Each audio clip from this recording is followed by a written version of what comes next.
Good morning dear students, BSc part 2 मैं doctor Neelam Gupta. Super conductivity आज हम डिस्कस करेंगे। क्या होती है super conductivity?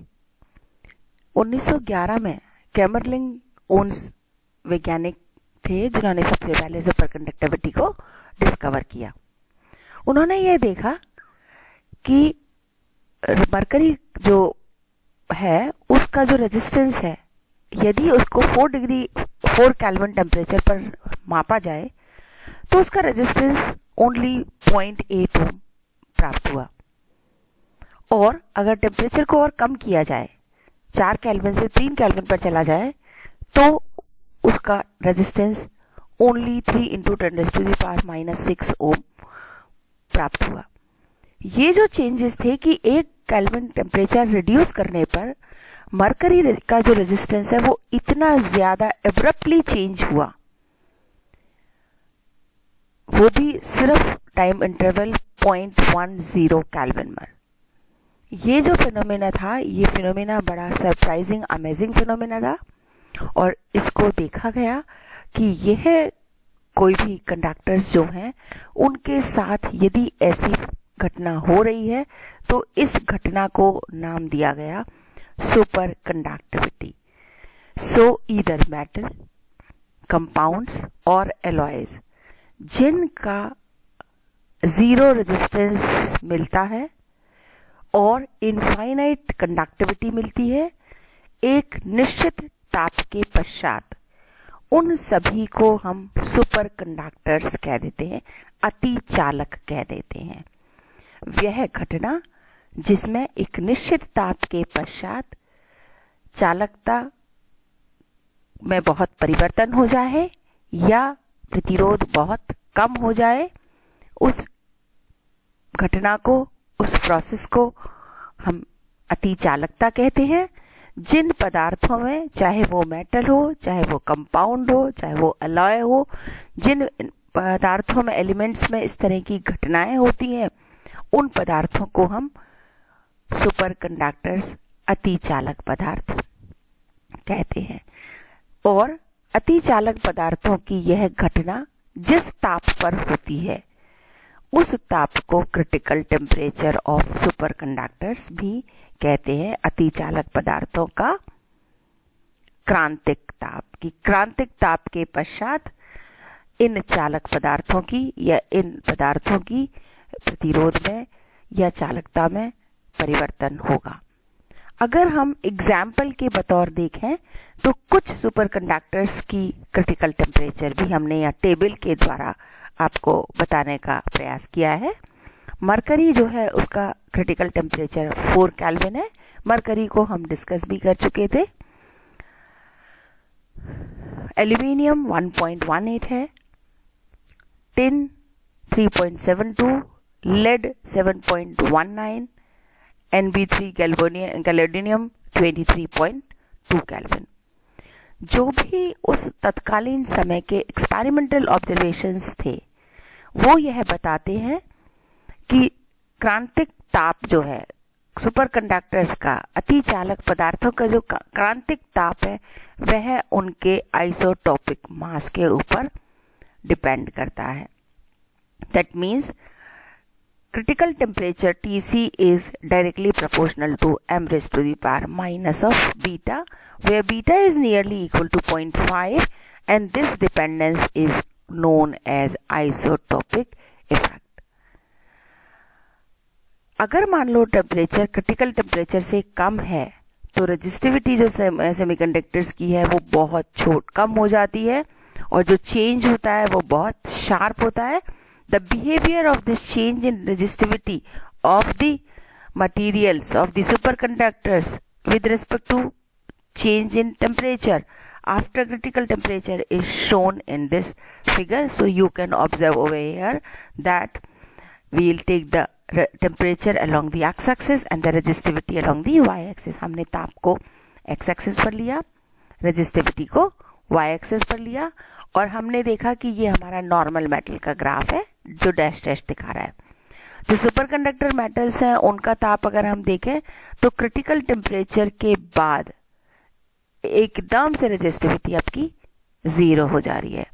There are abrupt change in electrical and magnetic properties of the superconductors due to the change of temperature extremely low. यदि मान लो हम एक सुपरकंडक्टर के सैंपल को मैग्नेटिक फील्ड की प्रेजेंस में प्लेस करते हैं और इसके टेम्परेचर को ट्रांजिशन टेम्परेचर से नीचे डिक्रीज करते हैं, तो जो सारा की सारा मैग्नेटिक फ्लक्स है that will be pushed out or the substance become totally diamagnetic. This effect by which the substance is converted into the diamagnetic substances, this effect is known as Meissner effect.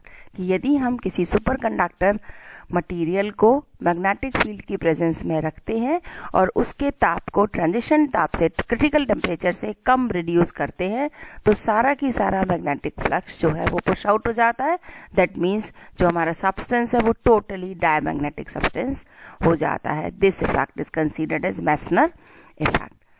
Superconductivity of the substances disappear by applying strong magnetic field. जैसे जैसे हम superconductors को strong magnetic field की presence में रखते हैं और उसके ताप को क्रिटिकल टेम्परेचर से कम करते हैं, तो उन पदार्थों की magnetic field superconductivity of the substances जो है वो खत्म होती चली जाती है.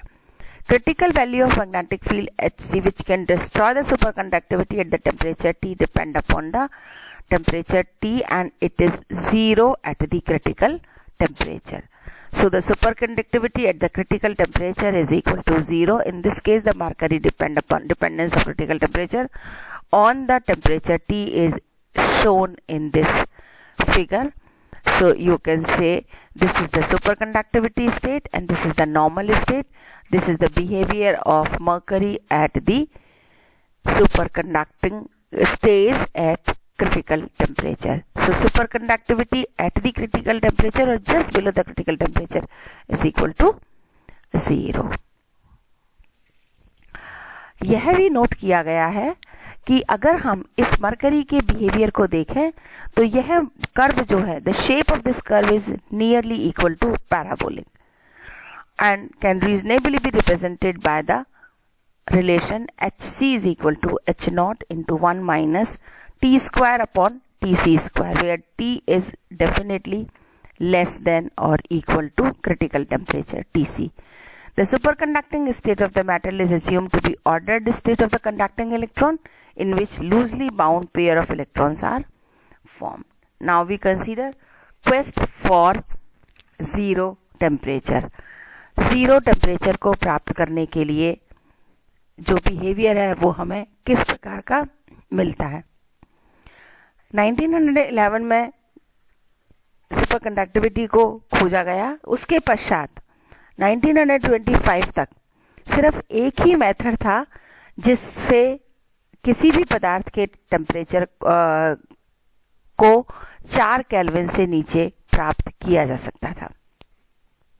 इसमें टेम्परेचर को हम डिक्रीज करते थे by the evaporation of liquid helium at the low pressure. इस तरीके से, इस विधि से evaporation of liquid helium at low pressure वाले तरीके से लिक्विड्स को सक्सेसफुली 0.4 केल्विन टेम्परेचर तक कूल किया जाता था.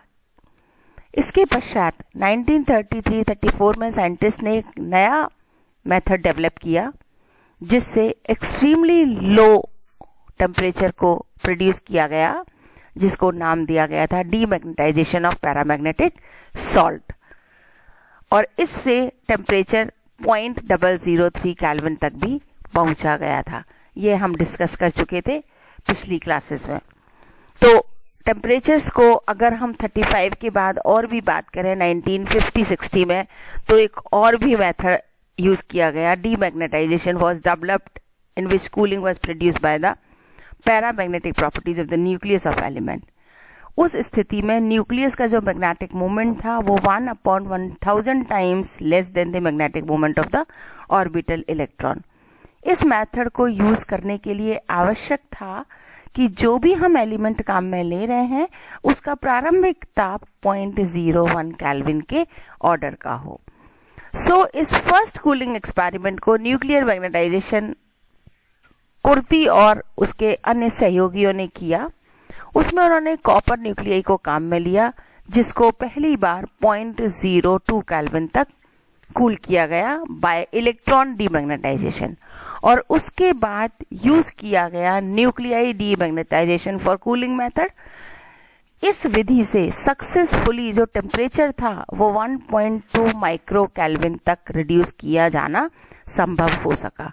तो 1950-60 में पदार्थ ऐसे हमारे पास अवेलेबल, तरीके ऐसे अवेलेबल थे जिनमें हमने पदार्थों का ताप 1.2 इंटू 10⁻⁻⁶ केल्विन, या हम ये कहें कि 1.2 माइक्रो केल्विन तक कूल किया जाना संभव हो सका था। इसी आधार पर नेर्नेस्ट की हीट थ्योरम और थर्ड लॉ ऑफ थर्मोडायनेमिक्स का डेवलपमेंट हुआ। सेकेंड लॉ ऑफ थर्मोडायनेमिक्स से हम जानते हैं कि वो हमें एंट्रोपी को परिभाषित करता है, जिससे ये हम निकाल सकते हैं कि difference of entropies between the two system, जब दोनों सिस्टम एक दूसरे के साथ साम्यावस्था में होते हैं, उस समय दोनों सिस्टम्स की एंट्रोपी के डिफरेंस को हम कहते हैं कि यह एंट्रोपी है। इस चीज को ऊष्मागतिकी के द्वितीय नियम के द्वारा हम लोगों ने समझा था। If absolute entropy of any system is to be determined, then the reference system is required whose entropy is known. But second law of thermodynamics is not capable for defining the entropy of any system. Obviously, यदि हमें किसी एक system की entropy को absolute determine करना है, तो उसके लिए हमारे पास एक दूसरा नोन सिस्टम ऐसा आवश्यक रूप से उपस्थित होना चाहिए जिसकी एंट्रोपी हमको ज्ञात हो। लेकिन सेकेंड लॉ ऑफ थर्मोडायनामिक्स इस तरह किसी भी सिस्टम की एंट्रोपी को डिफाइन करने में सक्षम नहीं था। नेर्नेस्ट ने 1906 में एक सिद्धांत को इंट्रोड्यूस किया। उसने कंसीडर किया, और जो सिद्धांत था वो किस बेसिस पर सिद्धांत था? एक्सट्रीमली लो टेम्परेचर्स पर सब्सटेंसेस की प्रॉपर्टीज को कंसीडर किया था, जिसको नेर्नेस्ट हीट थ्योरम का नाम दिया गया।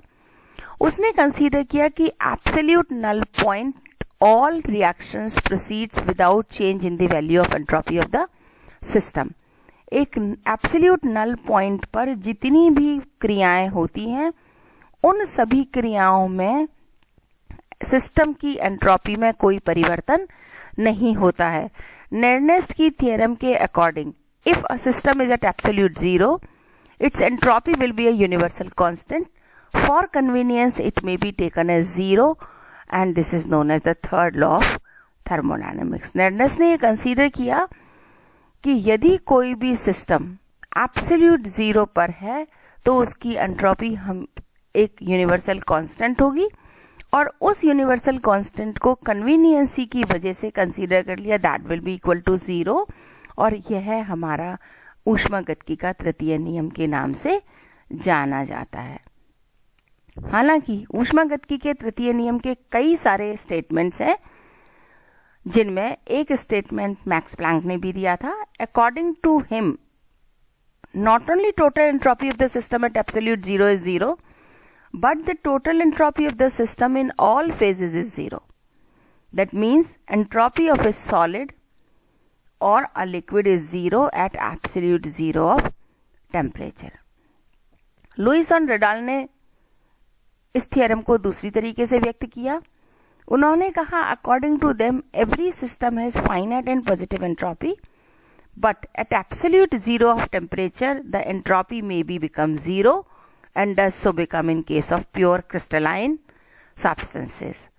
So this third law of thermodynamics is helpful in explaining the behavior and nature of the substance nearly absolute zero of temperature. इस थर्ड लॉ ऑफ थर्मोडायनेमिक्स की इंपॉर्टेंस क्या है? इसकी इंपॉर्टेंस ये है कि एब्सोल्यूट एंट्रोपी, किसी भी सब्सटेंस की एब्सोल्यूट एंट्रोपी को ज्ञात किया जा सकता है, और इसके साथ साथ ही हेल्महोल्ट्ज फ्री एनर्जी और गिब्स फंक्शन के भौतिक तात्पर्य को भी परिभाषित किया जा सकता है। लेकिन ये जो नियम है, this is valid only for the crystalline solids. Experiments भी ये बताते हैं कि सॉल्यूशंस की एंट्रोपी या सुपर कूल लिक्विड्स की और एमॉर्फस सब्सटेंस की जो एंट्रोपी है वो जीरो नहीं होती है at absolute zero of temperature. ये जो एक्सेप्शंस हैं, these exceptions can be explained by the physical meaning of the entropy. Basically entropy क्या है? Entropy measures the disorderedness of the atoms or molecules of the substance. More the disorderedness of the atoms is in the substance, more will be the entropy of the substance. जितना ज्यादा अव्यवस्थित होंगे उतनी ही ज्यादा उस system की entropy होगी। The atomic structure of, ऊपर जितने भी हम पदार्थों को अभी तक कंसीडर किए हैं, जितने डिसऑर्डर्ड होंगे उनकी entropy at absolute zero is not zero. So mathematically thermodynamics, third law of thermodynamics को हम क्या लिख सकते हैं? Limit S entropy means is a function of temperature is zero when the temperature T is standing to zero. It is possible to calculate the absolute entropy of the substance by this third law of thermodynamics. The change of entropy at constant pressure can be described by this equation that ds is equal to dq upon T. dq can be written as Cp into dt upon T. Cp is the specific heat of the substance's constant pressure.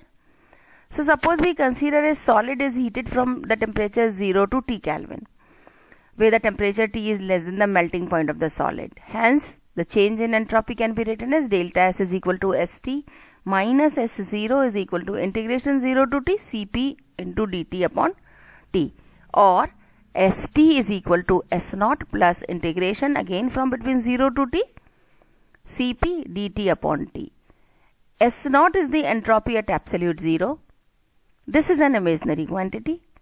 Cp upon T is always a positive term, lies in between 0 to T, so St is always greater than S0. According to third law of thermodynamics, the entropy of the crystalline substance at absolute zero of temperature is 0, so S0 is equal to 0, so St will be equal to integral from 0 to T Cp dt upon T. This St is known as third law of entropy or absolute entropy. It is obvious that the entropy of any substance, any system at temperature T must be greater than the entropy at absolute zero. ऊष्मागतिकी के तृतीय नियम को हम दूसरे तरीके से, alternative way से इस प्रकार भी स्टेटमेंट दे सकते हैं.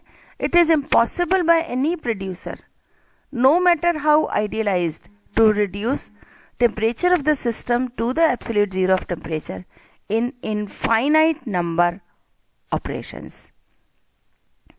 It is only asymptotically possible. This law is also known as principle of unattainability of absolute zero temperature. इस नियम को हम यह भी कहते हैं कि यह हमारा परम ताप को प्राप्त नहीं करने का सिद्धांत भी है.